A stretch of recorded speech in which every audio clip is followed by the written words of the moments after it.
Retour sur l'actualité communautaire et locale de Jordan Touati. Un petit retour sur l'actualité de la semaine communautaire et locale. Dimanche dernier, le centre communautaire de la Rose a organisé la Iloula du Rav Meimoun. De nombreuses personnes se sont rassemblées en son hommage. Plusieurs responsables communautaires étaient présents, à l'image du grand rabbin de Marseille, Rav Reuven Ohana, qui nous a détaillé le projet de la synagogue renommée au nom du Rav et située dans une base militaire israélienne.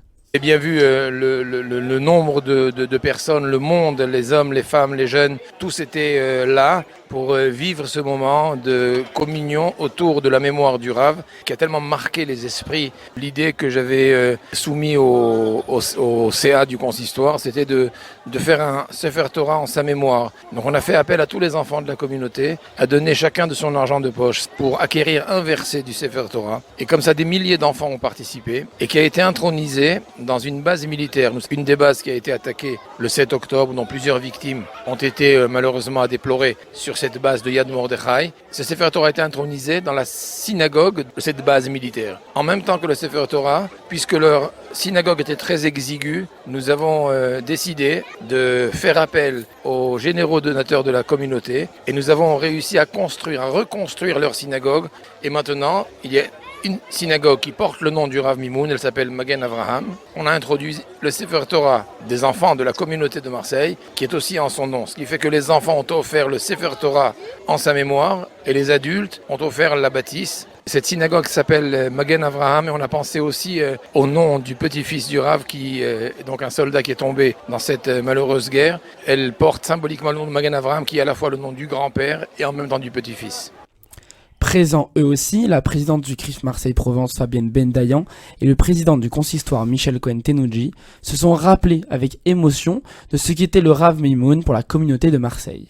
On célèbre aujourd'hui celui qui a été notre maître, notre père. C'est beaucoup d'émotions que de se retrouver ici en son honneur. J'ai eu la chance d'être très proche du Rav. J'ai énormément de souvenirs à ses côtés. Je garde en mémoire un homme profondément bon. La Torah pour lui, c'était avant tout l'amour du prochain. Et à Marseille, on a eu énormément de chance de l'avoir à nos côtés, énormément de chance de pouvoir compter sur lui. On a le sentiment qu'aujourd'hui, 2 ans sont passés, mais en réalité, c'est une éternité sans lui. Mais aujourd'hui, on a eu une belle simcha parce que il était dans la simcha et on a essayé aujourd'hui d'être à la hauteur de ses enseignements. Il y a un monde fou que peut-être je n'ai jamais vu, même du temps du Rav. Et ses enseignements sont toujours aussi forts et c'est sûr que le Rav sera irremplaçable. Tout ce qu'il nous a donné était quelque chose d'immense. Souvent, le Rav nous disait, tu vois, la Torah, c'est une Torah de vie, c'est une Torah de joie. Et si, quelquefois, il t'arrive de faire la Torah, mais que ça te fait souffrir, que tu n'arrives pas à respirer, c'est que tu t'es trompé, c'est pas la Torah que tu fais, c'est autre chose. Il nous a donné cette Torah de vie que je retrouve aujourd'hui parmi toute cette communauté juive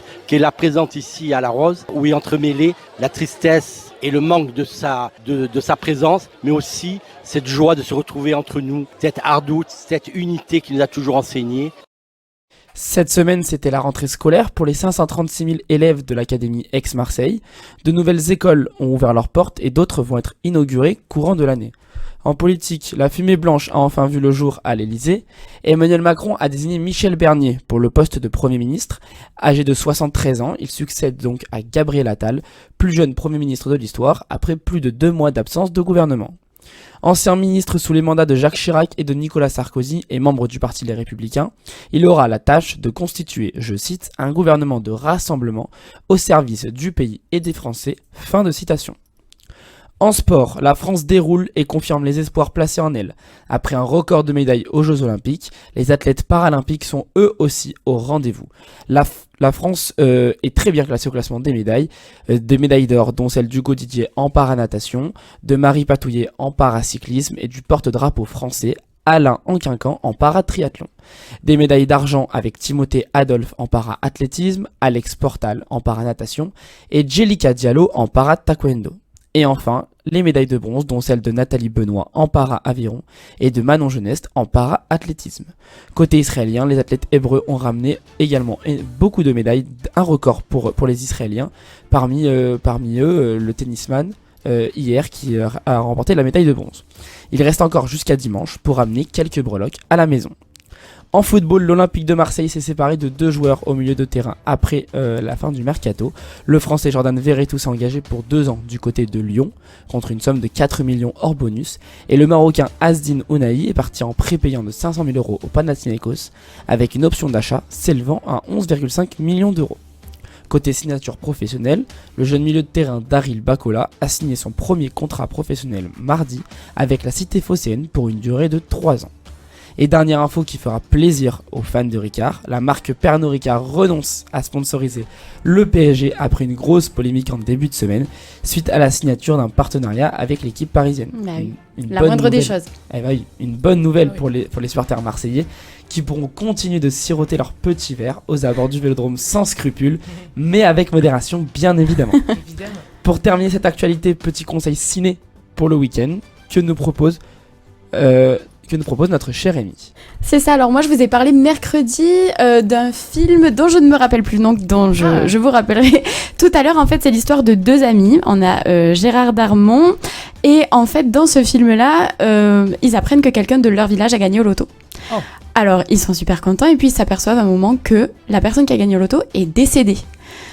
C'est quand même assez dommage pour une somme de plusieurs millions de passer à côté de ça. Alors en fait tout le village décide de se mettre de mèche pour gagner cette somme. Et bien entendu c'est un film très comique. Le nom m'échappe, je vous assure, si j'allais le direct je suis désolée. Je vous le rappellerai, mais en tout cas il fallait le voir, il est en salle depuis mercredi. On a bien besoin de rire, je trouve.